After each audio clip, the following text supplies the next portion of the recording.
Messieurs les présidents, faites gaffe à ceux qui vous vénèrent. N'oubliez pas d'où vous venez. Il y a les gens qui souffrent. Messieurs les présidents, faites gaffe à ceux qui vous vénèrent. Ils ne vous disent pas la vérité. Dehors, il y a les gens qui l'ont tué. On peut trahir la confiance, on ne peut pas tromper sa conscience. Très bien, Mbote, Nabino Nyoso, Balandia, émission, dressons nos francs, Boza, Telme, Belena, différents coins, République démocratique du Congo, na Pesibino Mbote, Nazoe Baete, Ngai Nabino, to collection Ngamala Molongo, Nega Kezalaka Bomo Mesano, na sepeli mingi koyebete, Boza, tellement nombreux à ce nettement, vous allez brancher, vous allez connecter, vous nous suivez de partout, na Pesibino Mbote. Mbote Ming, na une grande équipe qui m'accompagne ce soir.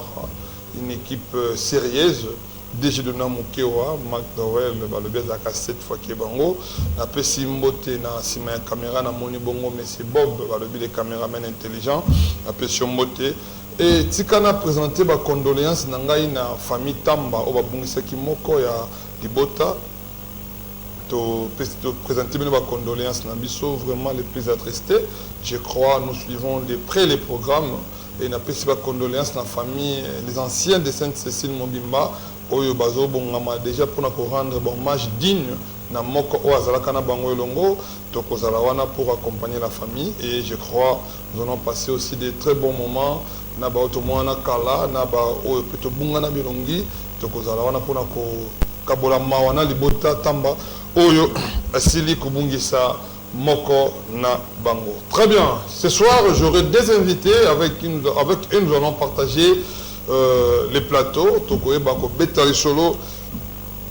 Il y a Maïmatali, élection et campagne électorale n'est se déroule qui le meilleur discours dans la campagne n'est qui bien que campagne c'est là qui a pu convaincre, qui n'a pas pu convaincre.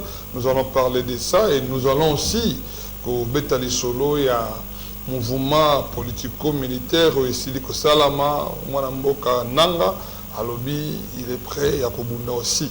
Et puis, Ndeto Betama Solo, na bandeko bazana biso na plateau, bien que moko na comité, azana nzela, azo comme la biso bientôt là.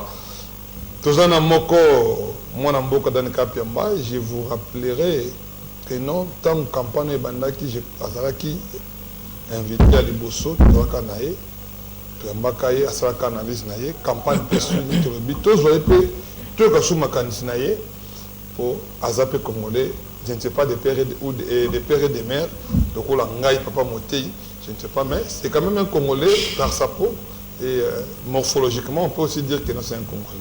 Ndeko Dan Kapiamba, Mbote na Ndeko.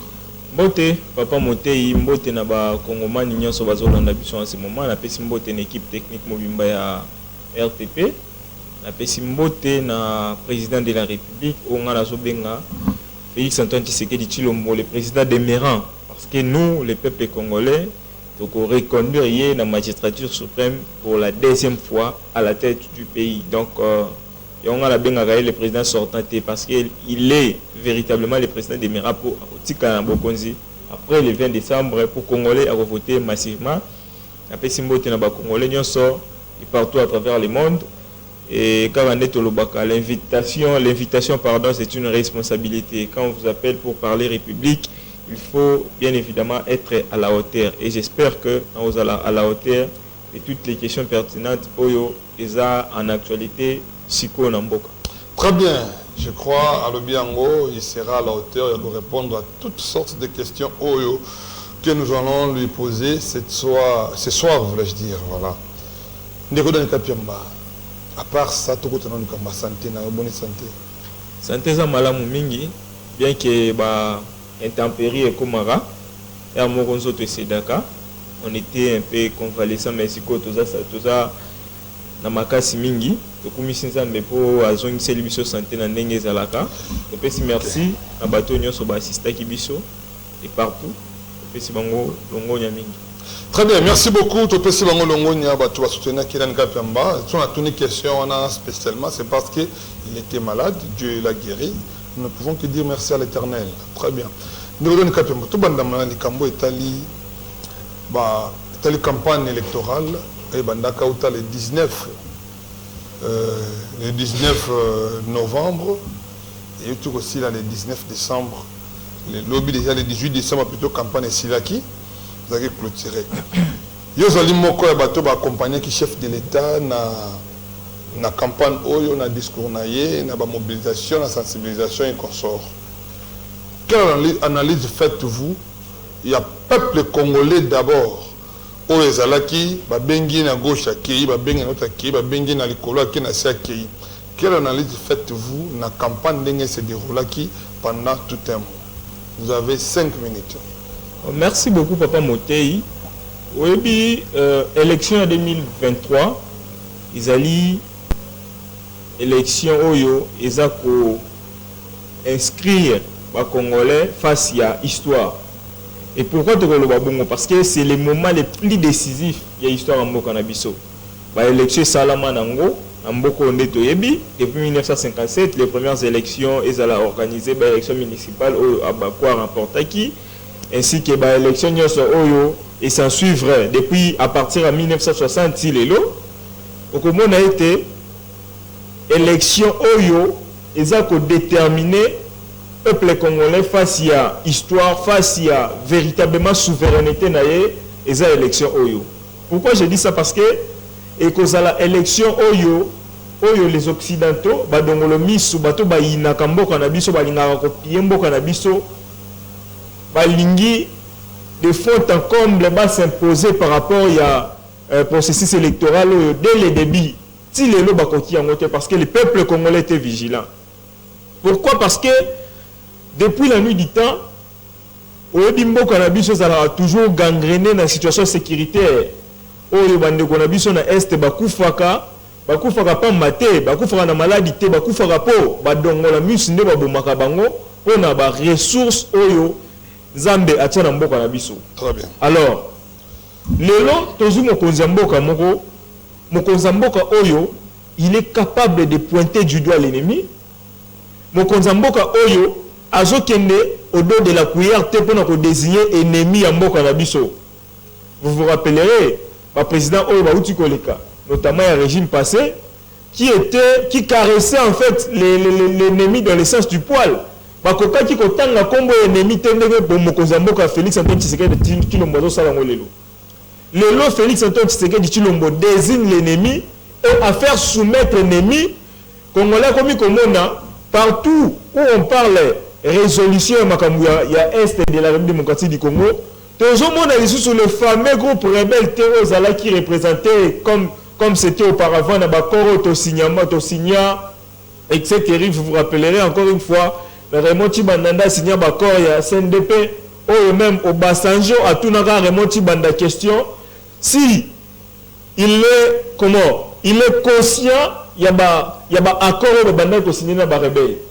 Donc au moment on a été la République démocratique du Congo pour la toute première fois ils ont un président de la République à faire soumettre un président qui du reste, depuis un certain temps, a qui caché responsabilité par rapport à l'atrocité au Rwanda. Mais les autres, dans l'Est de la République démocratique du Congo, pardon, mais les autres, le président Wana, a représenté M23 dans l'assise Nyon sur le monde. Alors, j'ai fait cette analyse pour faire comprendre l'opinion que le seul président Oyo a organisé des élections dans le consentement, dans le délai constitutionnel, a organisé l'élection sans que Makila ya ba Congolais et Tanga. On les a totoyé bien mobilisation sur Namboka était à chaque moment to bandaki ko ma pembeni ya ba élection Makila ba Congolais bandaki ka kotanga. On a nini parce que le pouvoir en place ne voulait pas organiser les élections tout simplement.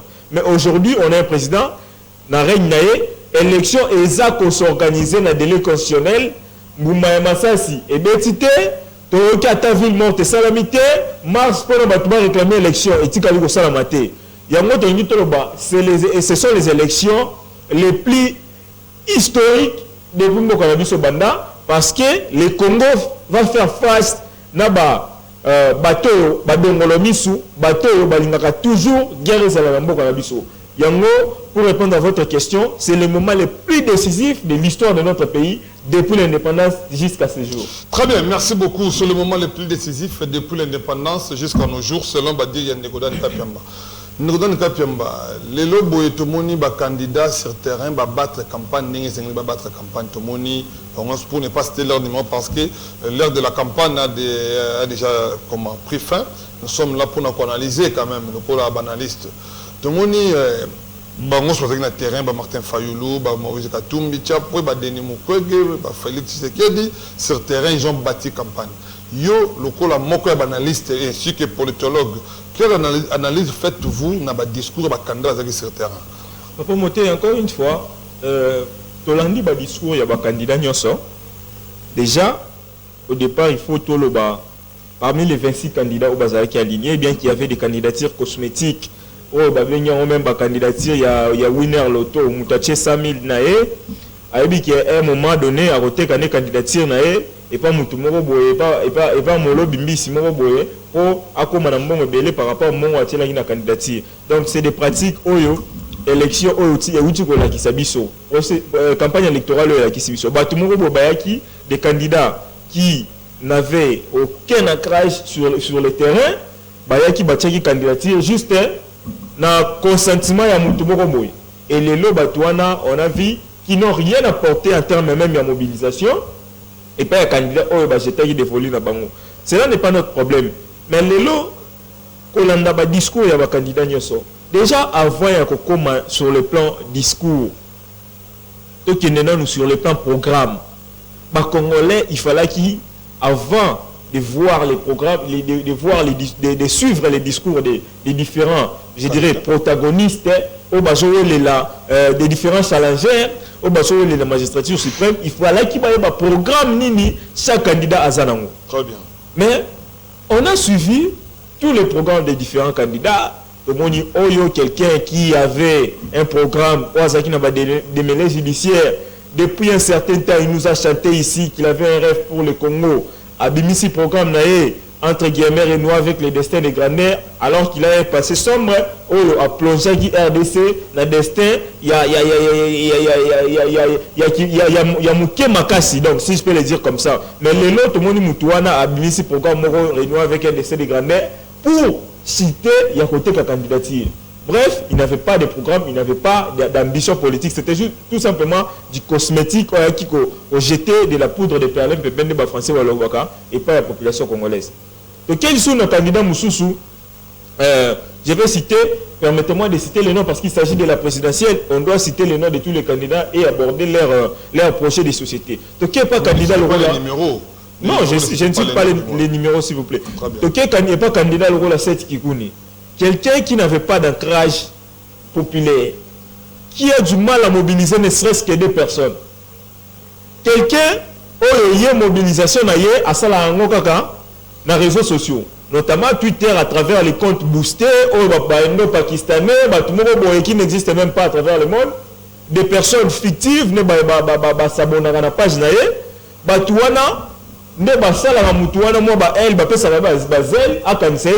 il peut postuler à la magistrature suprême.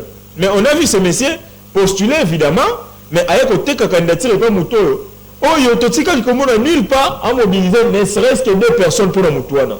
Là d'abord c'est un fait, avec un discours qui avait comme contenu, il y a ce comme président de la République à déplacer capitale Kinshasa et comme Sakuro, comme si le problème de la Congolais c'était le déplacement, la délocalisation de la capitale. Deuxième fait. Et pour ne pas parler de tous les 26 candidats, donc au Kenya, et pas un candidat président de la République à sa propre succession, le président de la République Félix Antoine Tshisekedi Tshilombo. Un candidat président de la République qui venait de finir un mandat, qui a un bilan à présenter au peuple congolais, un bilan élogé par rapport à Yandenge Tokuta Mboka, Nandenge Akomisi Mboka. Un candidat président de la République qui a trouvé un budget à moins de 4 milliards de dollars, à Matisi Yango à 16 milliards de dollars. Un candidat président de la République qui a trouvé un budget à Mboka, a trouvé réserve d'échange à moins d'1 milliard, à commission à plus de 4 milliards. Un candidat président de la République a coûté étudiant bazanga qui moyen ya se déplacer adopter ba étudiants dans transport le Transacadémia et ça partout à travers la République démocratique du Congo. Un candidat président de la République a trouvé des étudiants qui ont des conditions bien. Papa monté il est témoin oculaire au monde il a inauguré l'université pédagogique nationale.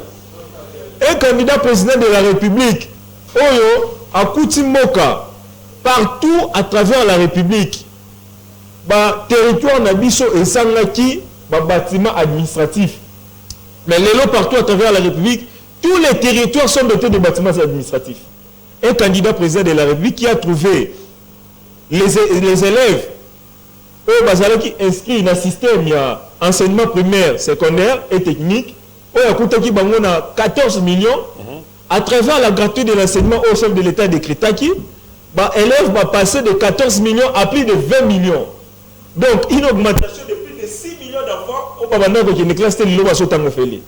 Donc face à ces prouesses au chef de l'État réalisées, exactement le chef de l'État avait un discours. Sans toutefois compter sur le plan sécuritaire, adopté armée dans la loi de programmation militaire. Pour la première fois depuis 1960, armée dans la loi de programmation militaire. Pour la première fois, armée dans a plus d'1 milliard, il y a budget. Pour la première fois, armée dans bénéficié. Dans moins de 5 ans, s'il vous plaît, Papa Motei, vous êtes tellement belé à la réalisation chef de l'État dans 5 ans. Adopté armée dans plus de 40 000 militaires au bazar pris en charge par l'État, bien équipés, pour nous informer encore une fois que l'armée n'a dit sur le lot, dans régime haute, dans le régime de notification préalable, notre armée est très bien. Notre armée est une usine de fabrication de batterie, comme ce n'était pas le cas les années antérieures. Donc, face à ce discours-là, le peuple, justement, va renouer le mandat avec son président de la République, lobby le 20 décembre, parce que c'est un rendez-vous historique au peuple congolais à Kosala. Très bien, merci beaucoup. Président de la République. Ok, merci beaucoup. Oh là là, on est en déco, dans le cas de Mbaza, mon communicateur réunion sacrée, mais il faudrait savoir que la campagne a déjà pris fin. Tout ça, on a fait des analyses, très bien. Dans le cas de Mbaza, bino na réunion sacrée, vous avez une loi de programmation militaire, loi pour le peuple congolais, loi de Zanini, loi de programmation militaire, Zanini. On a programmé chaque soldat, on nous a bouillé. Pourquoi on parle de loi de programmation militaire, c'est quoi? Papa Montey, merci beaucoup pour la question aux pertinente. J'allais chuter par là pour vous expliquer comment une loi de programmation militaire est annie. Au milieu de message quand tu as infiltration dans l'armée, ce n'était pas une aventure. La loi de programmation militaire va lutter d'abord contre l'infiltration. Parce que hier, vous vous rappellerez, tu as un chef d'état-major à des nationalités rwandaises. C'est messieurs et les conseillers spéciaux en matière de sécurité de M. Paul Kagame, un pays hostile à l'égard à RDC. Je dirais même un régime hostile parce que le régime de Kagame est agressé à RDC et non les peuples rwandais parce que le président de la République a essayé de faire une nuance par rapport à ça. Donc, ce monsieur était chef d'état-major, il y a Armé Nabiso. Ce qui veut dire quoi? Il maîtrise de fond en comble, même place à Rwanda, il maîtrise de fond en comble, il maîtrisait, je veux dire, de fond en comble, fonctionnement et organisation armée d'Abisso. Parce que poste Rwanda, c'est le poste quand même où Rwanda c'est un contrôle total, il y a armée. Mais la loi de programmation militaire, premièrement, et qu'on permettrait était déroulement il y a une opération il y a armée Nabiso et qu'on va la contrôler à partir de Kinshasa et pas il y a des Congolais, notamment le commandant suprême avec tous les services de sécurité. Très bien.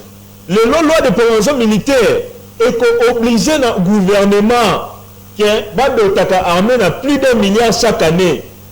La loi de prévention militaire va obliger le gouvernement à mettre les moyens nécessaires pour l'armée de Bisso et elle sera toujours efficace dans le front. La loi de prévention militaire va justement, pour nécessiter que cela, et va justement lutter contre l'infiltration aux Alaki Nakati à armée de Bisso. C'est ça l'importance capitale de la loi de programmation militaire. Très bien, loi de programmation militaire qui comment il a expliqué. Très bien. Donc voilà, il moi parenthèse, Joana, Tokangi, Angope, moi, Lombango Mingi. Tozonga, Sikona Mai, Tozo, Robeta, les Solo. Ndégodon Kapiamba. toyoki bayambaki bakanda balekaki na bango mais tozwaka bapropos tozwa bapropos toyoki ndeko Félix Antoine Tshisekedi Tshilombo na moko ya baradio en place pour citer cela Top Congo alobi mouvement oyo ayoki esalami ya nanga soi-disant abi soki ata mwa lisasi moko ebeti lelo et congolais moko akufi ebeti na sol congolais alobi aza prêt ya koréunir les deux chambres asenga bango autorisation mpona kolancer guerre na Rwanda. Corneille Nanga, congolais de surcroît, un ancien président il y a CENI Namboka Nabiso au élection il organisé qui ne sala qui était moi Namboka Félix Antoine Tshisekedi Tshilombo a comme le président de la République. Nanga sali mouvement nae na Libanda na ba Kenya kuna Kenya kuna iske salami mais président lobi que ce qui c'est ya nanga beti na Congo ya sali guerre na Rwanda. Quelle analyse faites-vous dans le discours d'un chef de l'État? Et aussi tout va propos de Mbala Moko à lobby tant que le régime Kagame existe en Rwanda pour na biso c'est comme si le Rwanda n'existait pas. Ndeko na kapiamba na ba propos no so na tata mokonzi ekolo yo lokola moko ya banaliste analyse na yo osala. Est-ce que c'est le Kagame ndako benga nani nanga yaka kosala mouvement oyo poto bonto buntaso RDC au bolingo pour déposer tous sur les dos du Rwanda? Papa Motei, merci beaucoup. Oyebi nauti kolobango na lobaki yango na ntami à propos na ngai qui est pour la première fois dans un président de la République qui est capable de pointer du doigt ces leaders rétrogrades à la taille d'un stylo. Je cite Monsieur Kagame, on de Komoro Congola les rebelles de Kagame là. Donc tant que toujours va congolais on comprendre. Donc ça veut dire que pour la première fois, tout ça quand même le président de la République qui pointe du doigt ces rebelles, ces messieurs, ces criminels, oyo asemara toujours terrain dans la région, oyo a biki sa économie mboka naye na ba aide ainsi que na ko piller ba ressources ya République démocratique du Congo. Très bien. Bon, discours il y a tata mokonzi ya mboka par rapport à Corneille Nanga et l'oko ba congolais ba yebezala nini. On a mutu na biso, on a un chef qui est clairvoyant, un chef qui est licite, qui nous a fait comprendre que les M23 n'existent pas. Même, qualifié que c'est Charlot de Nanga, il n'existe pas. Même les candidats qu'ils veulent nous imposer au président de la République ici n'existent pas. Mouton existait, c'est Paul Kagame. C'est Paul Kagame qui existait. Derrière Charlot et Nanga, derrière les candidats de l'étranger, derrière les M23, c'est Paul Kagame. Notre agresseur, c'est Paul Kagame. Donc, les chefs étaient très clairs. Il y a un deuxième mandat par rapport à l'organisation. Papa Motei, Félix Antoine Tshisekedi Tshilombo, c'est quand même le fils d'Spence. C'est quand même un Congolais, c'est quand même un Kinois, c'est quand même quelqu'un qui a l'amour du pays. Comme ce n'était pas le cas dans l'année antérieure, il y a 18 ans, je parle bien évidemment. L'homme Konzamboka, il est très déterminé. Guerre basala on va rater ce qu'on y est au déclarer malamment guerre. Parce qu'il y a des Congolais qui se posent des questions, c'est juste de la poudre de perlimpinpin pour comme une affaire mandat pour renouveler confiance à la population. Non! Guerre basala on va bon côté. Il y a un auteur qui dit pour déclarer la guerre, il faut 141 actions. Il faut une organisation sur le plan interne et externe. Il faut une préparation morale, comment? Un accord populaire. Il faut population à agréer, à accepter le fait de déclarer guerre. Il y a un moment où à période, il y a observation. Après avoir observé qu'en face de nous, on n'a pas quelqu'un à l'Inikimia. Qu'est-ce qu'il faut faire? Il faut d'abord observer. Il faut préparer notre armée. Papa Moté, je rappelle aux Congolais que Bounagana est là pris avec les concours des militaires congolais.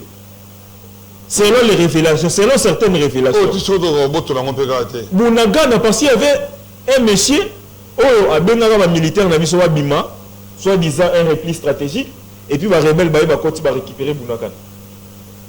Donc, vous vous rendez compte comment l'infiltration, et maintenant qu'on s'alatine l'armée d'Abisso. Depuis un certain temps, depuis un moment dans l'armée, on a envoyé des généraux, des capitaines, des majors, oh, Wakenayi, maintenant qu'on s'ala, jusque-là, à l'aisance dans M23. Tout le monde va général, les Lobatiki, FAD, c'est qu'on s'aligne dans M23. Ce qui démontrait tout simplement que, même tant que l'armée, on a les opérations qu'on s'est préparé, d'où les chefs ne pouvaient pas quand même lancer la guerre comme ça. Après avoir nettoyé tous ces généraux affairistes, ces militaires affairistes au Bazaki dans l'armée, eh bien les chefs se sentent capables maintenant de se prononcer, de lancer la guerre, de déclarer la guerre contre le Rwanda. Et puis à rassurer Bissot, il rassure les Congolais que que ça la coûte à faire, il y a eu bel été. Dans moins d'une semaine, dans moins de 48 heures, on peut envahir le Rwanda, qui n'est tout simplement une petite ville, la République démocratique du Congo. Donc il faut envahir, et puis, Papa Motei. Donc, c'est pour rassurer les Congolais que c'est M. Nanga, d'ailleurs, ce n'est pas lui qui a fait du président de la République. Le président de la République, Félix Antoine Tshisekedi, pour nous recadrer, a été élu par la majorité des Congolais. Ce n'était pas un charlet comme M. Nanga, il était président de la CENI, à Kokama, qui, parce que le peuple a jeté qui devenait papa et pas le président de la République, Félix Antoine Tshisekedi Tshilombo. Très bien, merci beaucoup. Oh, Papa Motei, alors Bagali Kambo, il est sûr que Banani qui nous soutient. Papa Motei, alors Bakiboy. Dans l'élection qui est organisée dans la période, il y en a comme président de la CENI, mais il y a qui t'attend mon conducteur, Félix Antoine Tshisekedi, comme président. Non, mais il était obligé parce que c'est ce que moi je dis. Je ne veux pas dire que non, c'est Nanga qui a fait de Félix Tshisekedi président de la République. Non, non. Ne pas le qui ne débrouille. Peuple congolais, c'est demain, le 20 décembre, que nous allons définir l'avenir de notre pays. Sous le régime, il y a Félix Antoine Tshisekedi pour un mandat naïe. Mais l'élection est ça, la lobby mercredi le 20 décembre. Nous allons définir l'avenir de notre pays. Ne votez pas parce que tu as reçu 5 000 francs d'un quelconque candidat. Ne votez pas parce que tu as reçu un polo ou une panne, je ne sais quoi. Un panne, voilà. Je ne sais pas qu'est-ce que vous avez reçu entre les mains de ces députés ou de ces messieurs. Mais votez parce que vous êtes un Congolais et vous définissez l'avenir de votre pays qui est la République démocratique du Congo. 2 345 410 km². Nous devons sérieusement et jalousement conserver. C'est ça. Nous avons publié les résultats. Il y a élection. Comme on a eu Denis Kadima, président de CENI. Mais il y a un président de la République. Très bien, merci beaucoup. Merci beaucoup, Napesi Mbote, et je salue le docteur Lisette Mwinda. Docteur Lisette Mwinda, Walobi, un cerveau correct. Docteur Lisette Mwinda, voilà. Et elle est comme son nom, Walobi, Azam Mwinda. Donc quand vous entrez en contact avec elle, vous avez la solution avec toute lumière, avec toute clarté, et vous aurez la solution, quelle que soit la maladie. Docteur Lisette Mwinda, le lobby, Papa Motei est là et nous sommes là derrière vous. Merci beaucoup. Très bien. Ndeko Dan Kapiamba. Toyoki, après tout ce que vous avez dit, analyse nayo isa nini na classe politique congolaise moto azaki présent CENI là comme rebelle pour na mboka na moko. Est-ce qu'aujourd'hui nous pouvons dire que au Congo nous avons des hommes d'État? Nous avons les hommes d'État. Parce que moi jusqu'à là je ne vois pas encore. Mais au Congo nous avons vraiment des hommes d'État. Vraiment c'est tel, c'est un homme d'État. Papa Motei, merci beaucoup. Premièrement, il faut garder, faut toujours avoir l'espoir. Il faut garder espoir. Malgré tout ça, un charlot comme Nanga, Oyo, pour des raisons, Yamin Nayo Babotola, Aninga Sima Mandoki, Abomaba Congolais, et puis Azoloba, il annonce aux Congolais qu'il y a un Nazoya Kobomabino pour récupérer mine Nangaï. Parce que c'est ça la raison. Nazoya Kobomabino avec les soutiens Kagame et les soutiens des candidats. Parce que je dois rappeler que Nanga, avant qu'il ait exil dans Rwanda, était en coalition avec Moïse Katumbi et tous les restes des opposants. Parce qu'aujourd'hui, tous les Congolais sérieux, il faut dénoncer ce qu'a fait la folie à M. Nanga. Mais jusque-là, le Tikali Komona, M. Moïse Katumbi, on a vu ces aficionados, comme ils en ont l'habitude d'insulter les gens dans la télévision, dans les réseaux sociaux, mais quand il s'agit de questions pertinentes concernant la République, vous vous rappellerez le porte-parole de M. Moïse Katumbi à l'état national de la place Top Congo, pour ne pas citer son nom. Alors, si les partis ensemble contre la République, à Tikala jamais qu'on a preuve que c'est le Rwanda qui agresse la République démocratique du Congo. Papa Motel, au moment où le Conseil de sécurité a attesté que c'est le Rwanda qui agresse la RDC, au moment où l'Union européenne a arrêté l'aide militaire au Rwanda, parce qu'il a eu à travers des rapports que c'est le Rwanda qui agresse la RDC. Au moment où le Congrès américain a attesté que c'est le Rwanda qui agresse la République démocratique du Congo, les partis ensemble contre la République, à Tikali Koloba, à travers un porte-parole, il y a M. Moïse Katumbi, Bazala jamais n'a pas preuve que c'est le Rwanda qui agresse la RDC. J'invite la population congolaise à être très vigilante par rapport à la journée à lobby. C'est la journée la plus décisive de l'histoire en Mboka Nabiso. Topé Samboka et pas ma ennemité. Topé Samboka et pas Moutoyo. Si les lois ont désigné, Moutoyo est un Congolais. Topé Samboka parce que Moutoyo a promettre Bino à Rokomi Samboka avec beaucoup de légèreté et de difficultés parce que c'est le candidat le plus vite. Parce que les Congolais se rendent compte aujourd'hui, c'est le candidat le plus vite. Le candidat qui est soutenu par les étrangers, le candidat qui est soutenu par les gens qui tuent les Congolais. Donc, pour dire que malgré le comportement hostile, il y a M. Nanga, le comportement enfantin, parce que c'est tout simplement, M. Nanga, il est tout simplement perdu, parce qu'on lui a ravi bien entre guillemets de Tozoka, il y a un comportement, on n'a pas salié, M. Kagame, et mais les hommes d'État, moi je suis un homme d'État, Papa Monté, j'espère que tu es un homme d'État, et à un moment donné, quand je parle d'un homme d'État, c'est-à-dire un homme d'État, il faut adopter déjà un comportement d'État. Le comportement d'État, quand on va passer à la fonction d'État, il y a l'homme, véritablement l'homme d'État. Donc, les hommes d'État en République démocratique du Congo, parce qu'on a vu des aventuriers comme Nanga. Très bien, merci beaucoup. Tomoni va aventurer le goal en Nanga, mais quand même, nous avons homme d'État basali. Homme d'État basali. Très bien. Ndekotani Kapiamba. Baganga kia wa ibisibino boyoka tika eleki nyoso, tika eleki boyokite bolobite EAC. To quitter sa dette côté EAC. Mais aujourd'hui, Nanga Corneille lance son mouvement dans le pays membre de l'EAC. Après ça, les militaires ont une zone tampon, ils ont empêché les Azalendo d'avancer. Vous avez dit que était foutu à rater. Mais aujourd'hui, la vérité finit toujours par triompher. Aujourd'hui, nous avons la vérité sur la table que non. Nanga fait un message officiel et lance son mouvement à lui. Congolais, dans le pays membre et assez haut, qui va soutenir Bissou. Papa Motei, il faut qu'en relations internationales, il y a un principe sacro-saint où les relations en relations internationales, les relations à la race sur base d'intérêt. Et Tokogi va en vouloir, là je parle du point de vue scientifique, Tokogi va en vouloir un État, ce qui a sali alliance avec un quelconque État pour ses intérêts propres. Et par là, j'aimerais dire quoi?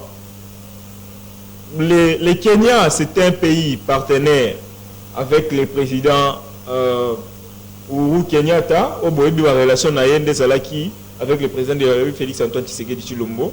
Mais bien avant cela, il avait quand même un opposant à la personne de William Ruto, qui, depuis la nuit du temps, ce messieurs jetaient toujours de l'opprobre à l'endroit et au peuple congolais. Beaucoup se rappelaient dans l'histoire, à Yebisa Ibiso qui est congolais, Basala Velo côté, à part Kobina, na Komela Masanga. Donc, c'est quelqu'un qui jetait déjà de l'opprobre. C'est un messieur qui n'avait aucun respect à l'endroit de la population congolaise. Mais malgré cela, les relations diplomatiques au Yaki Kokuta est obligé qu'il y ait à la partenaire de la République démocratique du Congo. Et on ne pouvait pas refuser par rapport à ça. Mais on a vu quand même ce messieurs, il a ses ambitions démesurées aussi à l'endroit de la République démocratique du Congo. Mais c'est au peuple congolais, au gouvernement congolais de prendre des responsabilités. On a vu monsieur le président de la République à travers le gouvernement de la République, à travers les porte-paroles, M. Patrick Mouyaya, demander des explications et on a vu les messieurs s'expliquer que c'était juste des déclarations parce qu'ils sont dans un pays démocratique et Bananga, Bazaki n'a pas aussi des déclarations. Mais nous disons que les Kenyans doivent être sincères à travers son président de la République. Oh, nous, on ne peut pas permettre qu'un certain groupe d'aventuriers Kenyans, dans la République démocratique du Congo, ça va déclaration dans hôtel de grande envergure, le la Pullman, le hôtel du fleuve, le hôtel à Mine Néambo Kanabiso. On ne peut pas permettre, parce que les Kenyans, c'est un pays frère, la République démocratique du Congo, c'est un pays Oyo et Zalara pacifique. Toningaka guerre et l'Afrique, et surtout on a un président démocrate. Donc, on a condamné le fait que le président Kenya a tenu ma déclaration, le fait que Kenya anima qui était bateau à l'est de la République démocratique du Congo, ça la réunion na bango militaire na mboka na bango. Et on a demandé des explications. On a vu d'ailleurs l'ancien président prédécesseur s'exprimer au fustiger le fait que Bandekouana Basalaki déclaration na bango kuna. Mais c'est la responsabilité revient maintenant au gouvernement congolais. Nini va rectifier, bâtir, va rectifier la relation avec les pays qui se vont sincères autres que partager mon intérêt. Si le messieurs pense que l'intérêt na Rwanda ce n'est plus pour longtemps qu'on défenestrer les leaders rétrogrades, mais c'est pas le cas. Mais peut-être ça les guerres to Kenetina Kigali to gagner to yene na Kina. Oui, to yene na Kina. Kigali. Oh. Papa Moté. Yo habite que Kino bakanga ba Rwanda ana Kina. Bokendo kanga Kagame bokanye Kagame na Kina. Kagame c'est un petit monsieur qu'on peut arrêter d'un moment comme de l'autre. Il suffisait d'une détermination comme c'est le cas avec le président de la République. C'est un danger pour tout un le président de la République nous a dit hier, va voir les Rwanda. Les militaires congolais, c'est un monsieur qui a pu imposer une forme de dictature. Au-delà même de la dictature, a créé je dirais, exprimer la population. Et que la perte en vie humaine aux alliés, ce n'est pas comme ici, on a des petits messieurs pour des intérêts à messieurs. Il y a un vendeur de poissons. Quand vous discréditez la République pour un petit messieur, au bozo bazali danger pour la région mobimba Kagame wana le bobeng un petit monsieur bouke ko na Rwanda boyanaki. Papa Motei, je vous ai dit ici, vous avez réfléchi des fois. Je vous ai dit ici que les cas il y a mort et ça ébélé les militaires congolais pesi on saccagé même des villages dans Rwanda au bango ba koki ko lobela ngote. C'est tout simplement parce que biso na mboka na biso des Congolais qui peuvent faire alliance avec des gens une alliance avec les ennemis, tout simplement pour unir la République, pour monter à pouvoir se féliciter. Mais au Rwanda, le messieurs a pu imposer une dictature au Batouana, sur la même information, va monter au besoin enregistré.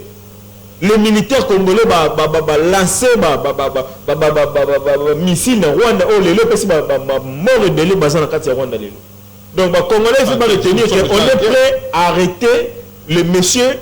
Les leaders rétrogrades dans la taille d'un stylo, M. Paul Kagame, Toyane na Kinawa, et Azala, défenestré dans Rwanda, pour te passer même le peuple rwandais Kimia. Pour le long même, il y a des exilés rwandais, au Bazali, en dehors, il y a Rwanda, balingaka tête ya monsieur wana zala na mboka na bango. Très bien, merci beaucoup Ndeko Kapemba to komi vraiment na suka émission na pesi 30 secondes peut-être moto mo na tunu tongo koloba 30 secondes et puis na 30 secondes papa Motei nazo rappeler ba congolais ko voter moto té déjà yo moko yebi ki aza na difficulté un monsieur qui promet à repasser ba congolais courant na électricité un monsieur à repasser ba congolais courant na électricité c'était à Sainte-Thérèse un monsieur ozo bisaba congolais qui azana qui pèse azo bisaba congolais na qui Congo central nazo makolala awa donc un candidat président de la République qui maîtrise même pas la cartographie ya mboka azo linga gérer. Très bien.